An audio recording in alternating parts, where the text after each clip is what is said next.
Warahmatullahi wabarakatuh. Perkenalkan kami dari kelompok 5 akan mempresentasikan mengenai pengawasan keuangan desa. Nah, desa yang menjadi observasi kami adalah Desa Ngonilan, salah satu desa yang terdekat atau di lingkup Universitas Muhammadiyah Surakarta. Nah, wawancara ini kami lakukan pada hari Rabu tanggal 20 Desember 2023.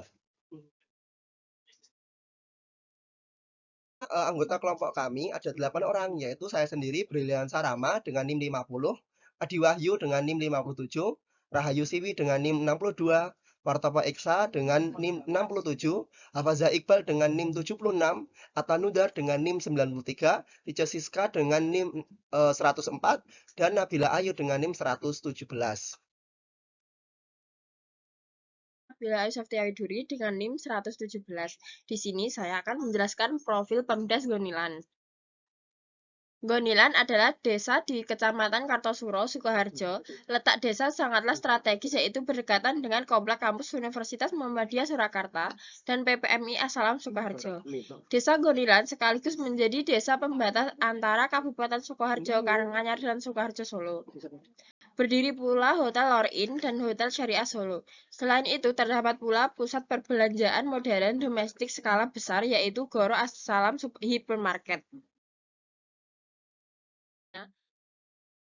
Pembagian dukuh di Desa Gonilan. Yang pertama Nilagra, yang kedua Gonilan, yang ketiga Morodipan, yang keempat Nilasari, yang kelima Nilasari Kulon, yang keenam Tanuragan, yang ketujuh Tuwak Lor, yang kedelapan Tuwak Kulon, yang kesembilan Tuwak Wetan. Adapun pertanyaan yang kami ajukan kepada pihak Desa Gonilan yaitu ada beberapa. Salah satunya ada bagaimana sistem pengawasan kegiatan penggunaan dana desa.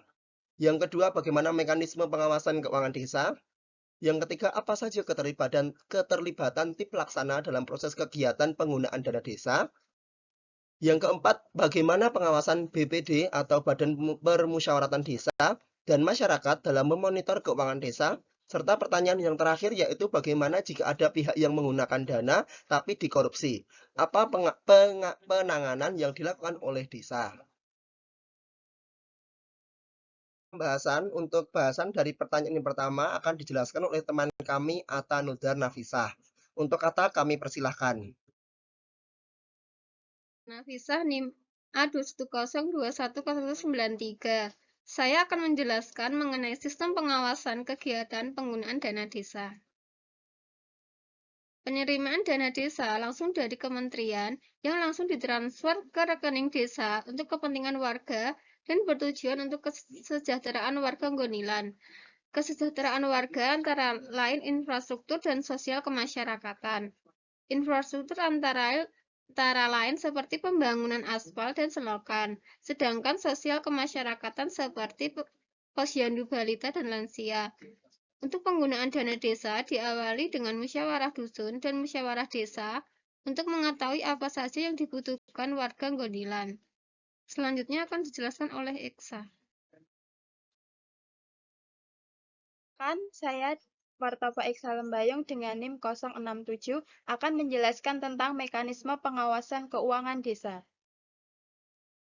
Mekanisme pengawasan keuangan desa yang pertama, musyawarah dusun untuk menyusun RAPBDes. Yang kedua, konsultasi ke kabupaten. Yang ketiga, disidangkan. Yang keempat, disetujui. Dan yang terakhir, menjadi APBDes.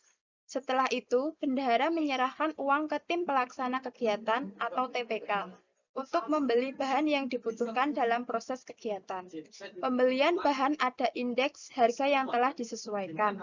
Pembelian diutamakan terlebih dahulu di desa Gonilan. Jika tidak ada, dilanjut ke Kecamatan Kartosuro, dan jika tidak ada lagi, dilanjut ke Kabupaten Sukoharjo. Untuk pengawasan dilaksanakan oleh Badan Permusyawaratan Desa atau BPD dan masyarakat secara tidak langsung. Selanjutnya akan dibacakan oleh Rica. Siskawati NIM 104. Saya akan menjelaskan tentang keterlibatan tim pelaksana dalam proses kegiatan. Keterlibatan tim pelaksana kegiatan dalam proses kegiatan yaitu melakukan kegiatan terkait dengan yang sudah dianggarkan. Bendahara mengeluarkan uang dari rekening desa, kemudian diserahkan ke TPK untuk melakukan kegiatan. TPK melaksanakan kegiatan mulai dari sistem yang akan dipakai. Untuk sistem yang dipakai di Desa Gonilan sendiri, yaitu menggunakan sistem sewa kelola. Kemudian, TPK juga mempersiapkan tempat pembelanjaan sebelum melaksanakan kegiatan sampai nanti menyusun LPJ atau laporan pertanggungjawaban. Selanjutnya akan dijelaskan oleh Rahayu Siwi Utami. Perkenalkan, saya Rahayu Siwi Utami. Di sini saya akan membacakan materi tentang pengawasan Badan Permusyawaratan Desa atau BPD dan masyarakat dalam memonitor keuangan desa. Badan Permusyawaratan Desa atau BPD melakukan pengawasan saat musyawarah dan memantau jalannya proyek seperti mengecek bahan yang digunakan sesuai atau tidak, bersama tim khusus untuk mengecek seperti kadar volume yang digunakan dalam pembangunan, dan lain-lain. Selain itu, masyarakat memonitor keuangan desa melalui MMT realisasi anggaran desa yang dilaporkan oleh desa. Selain itu, masyarakat mengawasi penggunaan keuangan desa secara langsung seperti saat pengaspalan jalan dan atau saat pembangunan. Selain itu, masyarakat bisa berpartisipasi akan dengan pihak-pihak yang melakukan proyek tersebut dengan sodakoh makanan atau sodakoh yang lain istilah tersebut. Selanjutnya akan dibacakan oleh Iqbal.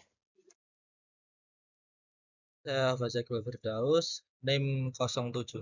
Di sini akan menjelaskan tentang pertanyaan jika ada pihak yang menggunakan dana tapi dikorupsi, apakah penanganan yang dilakukan oleh desa? Dalam penggunaan anggaran telah disesuaikan dengan APBDes. Selama ini di Desa Gonilan belum ada penyelewengan dana desa.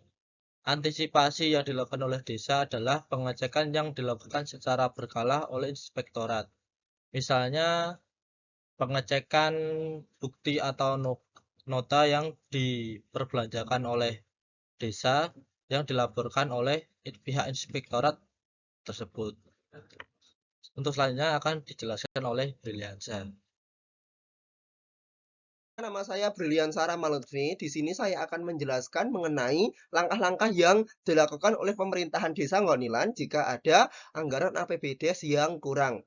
Nah, jika ada kekurangan pada anggaran APBDes saat melakukan suatu proyek atau suatu pembangunan atau suatu pengaspalan jalan dan lain sebagainya, nah maka nanti ada berita acara yang dilampirkan. Semisal digunakan untuk pengaspalan sebesar 500 juta. Nah, ternyata kekurangan 20 juta. Sehingga yang 20 juta itu dimasukkan ke berita acara. Dan nanti pada akhirnya di bulan Desember atau akhir periode, maka akan dimasukkan ke dalam APBDes perubahan. Nah, selanjutnya jika ada kekurangan dana bisa dari gotong royong masyarakat atau hibah dari warga masyarakat.